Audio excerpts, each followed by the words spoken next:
పేదవాడి పక్షాన నిలబడతాం, ప్రజా గొంతుకై నినదిస్తాం. వాయిస్ ఆఫ్ వాయిస్లెస్, తెలుగువారి మనస్సాక్షి సాక్షి టీవీ. సాక్షి టీవీ ప్రసారాల కోసం మీ స్థానిక కేబుల్ ఆపరేటర్ను వెంటనే సంప్రదించండి.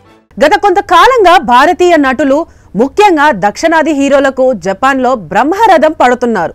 రజనీకాంత్, ప్రభాస్, ఎన్టీఆర్ వంటి హీరోలు జపాన్ సినీ అభిమానుల మనసుల్లో ప్రత్యేక అభిమానం సంపాదించారు. ప్రస్తుతం వీరి సినిమాల కలెక్షన్లు కూడా అక్కడ భారీ స్థాయిలో ఉంటున్నాయి. ఇప్పుడు వారి జాబితాలో కింగ్ నాగార్జున కూడా చేరారు. అక్కడ ఈయనను ప్రత్యేకమైన పేరుతో పిలుచుకుంటున్నారు. నాగార్జునను నాగ్ సామా అని ఇష్టంగా పేర్కొంటున్నారు.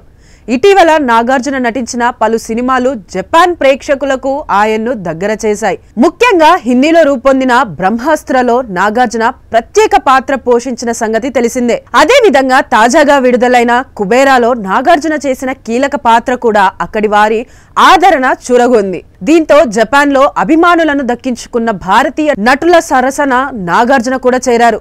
జపాన్ సంస్కృతిలో దేవుళ్ళు, రాజవంశం లేదా గొప్ప స్థాయి గౌరవం ఉన్న వ్యక్తులను సామా అని గౌరవంగా పిలుచుకుంటారు. అందులో భాగంగానే నాగార్జునకు సామా అనే గౌరవాన్ని ఇస్తున్నారు.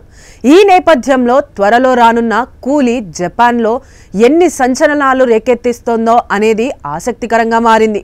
ఎందుకంటే ఆ సినిమాలో కూడా తొలిసారి నాగార్జున విలన్గా కనిపించనున్నారు.